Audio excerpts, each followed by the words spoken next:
నా ప్రేమ నీకోసమే 22nd chapter. Shiva ఇందుని వాళ్ళ ఇంటి దగ్గర దింపి బ్యాంకుకి వెళ్తుంటాడు.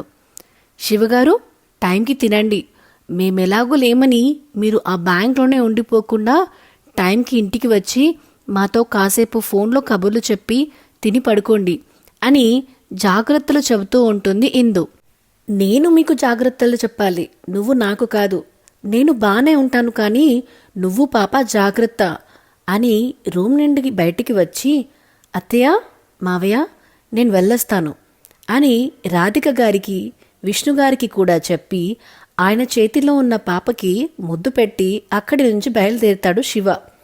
శివ వెళ్ళిపోగానే తల్లి కూతురు డల్ అయిపోతారు. మనవరాల్ని అమ్మమ్మ తాతయ్య కలిసి తొందరగానే నాన్నని మరిపిస్తారు కానీ ఇందు ఆ రోజు ఈవినింగ్ వరకు డల్గా ఉండి శివ కాల్ చేశాక యాక్టివ్ అయి వాళ్ళ అమ్మా నాన్నతో కబుర్లలో పడిపోతుంది. బ్యాంకుకి రాగానే వర్క్లో పడిపోతాడు శివ. మంత్ ఎండ్ అయ్యేసరికి చాలా వర్క్ ఉంటుంది. అందులోని శివ బ్యాంక్ మేనేజర్ అయ్యేసరికి ఇంకా ఎక్కువ స్ట్రెస్ ఉంటుంది. అంతలో సడన్గా అక్కడ పనిచేస్తున్న ఒక ఎంప్లాయ్ వచ్చి, సార్, మన క్యాషియర్కి యాక్సిడెంట్ అయ్యిందంట, పరిస్థితి కొంచెం క్రిటికల్గా ఉంది అనేసరికి, అవునా, సరే, ఇప్పుడు సడన్గా అందరూ వెళ్ళడం కష్టం, నేను వెళ్ళి చూసి వస్తా, మీరంతా డ్యూటీ అయిపోగానే వెళ్ళండి అని కాసేపు వర్క్ చూసుకొని ఆఫ్టర్నూన్ వరకు హాస్పిటల్కి వెళ్తాడు శివ. అక్కడికి వెళ్ళేసరికి ఆయన పేరెంట్స్, బ్రదర్ ఇంకా భార్య ఆపరేషన్ థియేటర్ బయట ఏడుస్తూ ఎదురు చూస్తూ ఉంటారు. డైరెక్ట్గా వాళ్ళ బ్రదర్ దగ్గరికి వెళ్ళి, నేను కమల్ పనిచేసే బ్యాంక్ మేనేజర్ను అని చెప్తాడు. హా సార్, మీ గురించి అన్నయ్య చెప్తూ ఉంటాడు అనగానే అతను కమల్ తమ్ముడు అని అర్థం చేసుకున్న శివ, ఇప్పుడు కమల్ పరిస్థితి ఏంటి అని అడుగుతాడు. క్రిటికల్గానే ఉంది అంటున్నారు, బ్లడ్ చాలా పోయిందంట, బ్లడ్ తప్పించమన్నారు.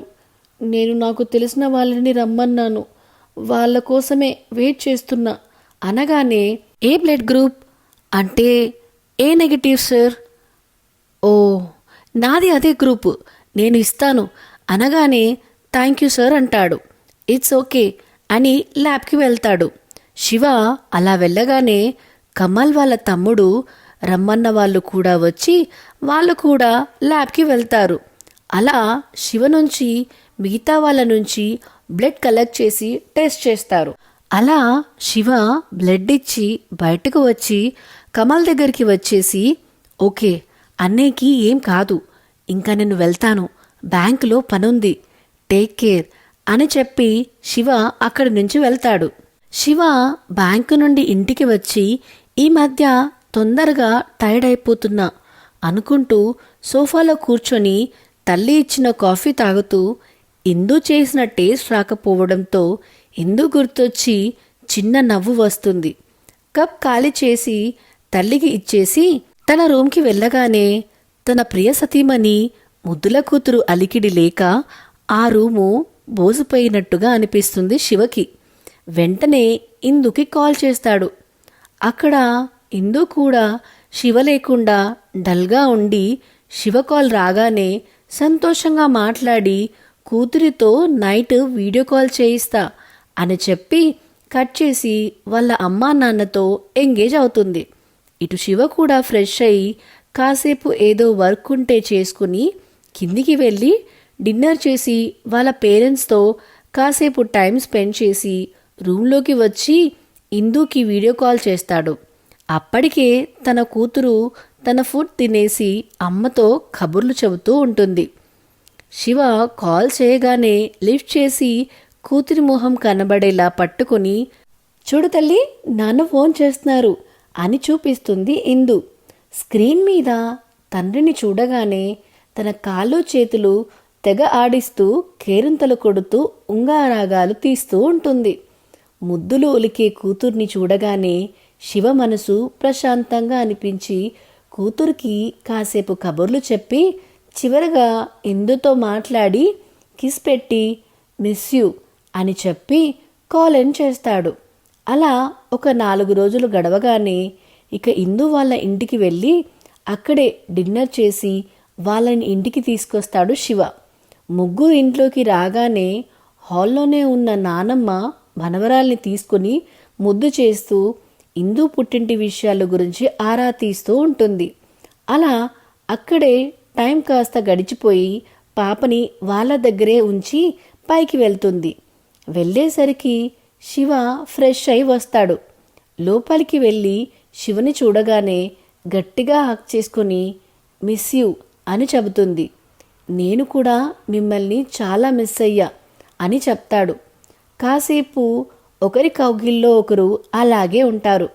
తర్వాత శివ, నువ్వు ఇలాగే నన్ను పట్టుకుని ఉంటే ఇక మనం సెకండ్ ఇన్నింగ్ స్టార్ట్ చేయాల్సి వస్తుంది అని అల్లరిగా అనగానే శివని వదిలి దానికి ఇంకా టైం ఉందిలే అని చెబుతుంది ఇందు.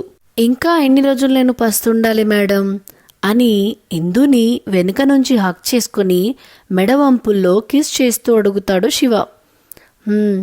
ఇన్ని రోజులు వెయిట్ చేశారుగా, ఇంకొన్ని రోజులు వెయిట్ చేయండి అని చెబుతుంది. నీ ఇష్టం అని తనని వదిలి డ్రెస్ వేసుకుంటూ ఉంటే నర్మద గారు పాపని తీసుకొచ్చి ఇందు పాప నిద్రపోయింది అని చెప్తారు. ఇందు పాపని తీసుకుని బెడ్ మీద పడుకోబెడుతుంది. శివ వెళ్ళి డోర్ క్లోజ్ చేసి వచ్చి పాప పక్కన పడుకుంటాడు. ఇందు శివ పక్కన పడుకొని ఇన్ని రోజులు మిస్ అయిన ఫీలింగ్తో గట్టిగా హగ్ చేసుకుని పడుకుంటుంది. ఆ రోజు అందరికీ ప్రశాంతమైన నిద్ర దొరుకుతుంది. మరి రేపటి నుండి దొరుకుతుందా? శివ బ్యాంకుకి వెళ్ళిపోయాక ఈరోజు ఆయన కోసం సర్ప్రైజ్ ప్లాన్ చేయాలి. మాకు పెళ్ళై ఇన్ని రోజులైనా హ్యాపీగా ఉన్నది వేళ్ల మీద లెక్క పెట్టచ్చు అని అనుకుంటూ ఈరోజు నుంచి మా మధ్య వచ్చిన దూరాన్ని చెరిపేయాలి అనుకుంటూ శివ కోసం ఏదేదో ప్లాన్ చేయాలి అని ఆలోచిస్తూ కూర్చో ఉంటుంది ఇందు. ఇక్కడ శివ బ్యాంకుకి వెళ్ళిన 2 అవర్స్కి ఒక కాల్ వస్తుంది. హలో, శివగారేనా అని అడుగుతారు అవతలి నుండి. అవునండి, నేనే మాట్లాడుతున్నాను. ఎవరు మీరు అని అడుగుతాడు శివ. అది మీరు 4 రోజుల క్రితం ఒక హాస్పిటల్కి వచ్చి బ్లడ్ ఇచ్చారు కదా అని అడుగుతారు అవతలి నుంచి. శివకి కమల్ గురించి హాస్పిటల్కి వెళ్ళడం, అక్కడ తన కోసం బ్లడ్ ఇవ్వడం గుర్తొచ్చి కమల్కి ఏమైనా సీరియస్ అయ్యిందా అని అనుకుంటూ అవును అని అంటాడు. మిమ్మల్ని డాక్టర్ గారు ఒకసారి కలవమని అంటున్నారు సార్ అని చెప్తాడు. నన్నా? కానీ ఎందుకు? కమల్ గురించి ఏమైనా చెప్పాలా అనుకుంటూ ఓకే 1 అవర్లో వస్తాను అని చెప్పి కాల్ కట్ చేస్తాడు. ఏమైనా ప్రాబ్లమా కమల్కి? ఇంట్లో వాళ్ళకి చెప్తే తట్టుకోలేదని నన్ను రమ్మంటున్నారా అని అనుకుంటూ ఆలోచించి సరే వెళ్తే తెలుస్తుంది కదా అని పనిలో పడతాడు. 1 అవర్ అయ్యాక హాస్పిటల్కి వెళ్తాడు. ఈవినింగ్ వరకు శివ కోసం ఒక సర్ప్రైజ్ ఇవ్వడానికి కావలసినవన్నీ అరేంజ్ చేసుకుంటూ ఉంటుంది. పాపని నర్మద గారికి ఇచ్చి ఇందు డిన్నర్లోకి శివకి ఇష్టమైనవి అన్నీ ప్రిపేర్ చేస్తుంది. పాపకి అత్తామామలకి ఫుడ్ కూడా పెట్టేసి పెద్దవాళ్ళు పాపతో ఆడుకుంటూ ఉంటే శివ కోసం ఎదురు చూస్తూ ఉంటుంది. అప్పటికే టైం 9 అవుతున్నా శివ రాకపోయేసరికి కంగారు మొదలవుతుంది. ఇందులో ఫోన్ చేస్తుంటే నాట్ రీచబుల్ అని వచ్చేసరికి ఏం చేస్తున్నారీనా, అయినా ఇంతసేపు బ్యాంకులో ఎవరుంటారు అనుకుంటూ శివ కోసం ఎదురు చూస్తూ ఉండగా నర్మద గారు వచ్చి పాప మా దగ్గరే పడుకుంది, ఈరోజుకి మా దగ్గర పడుకోనివ్వు అంటుంది. ఎందుకత్తయ్యా, నైట్ లేస్తే మీకు ఇబ్బంది అవుతుంది అంటుంది ఇందు.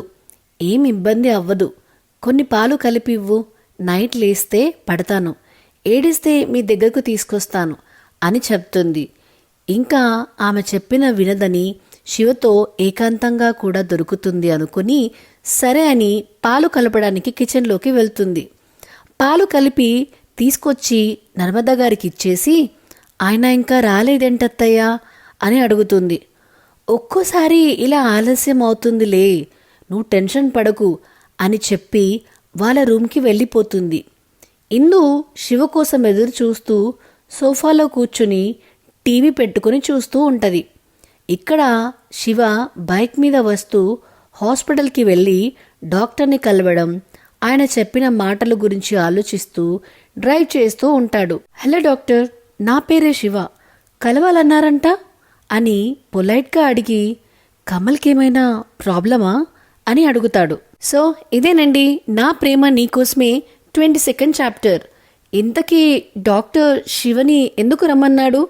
స్టోరీ నచ్చితే లైక్, షేర్ అండ్ కామెంట్ చేయండి. మీరలా విని వెళ్ళిపోతుంటే నాకు అర్థం అవ్వట్లేదు మీకు నచ్చిందా లేదా అనేటిది.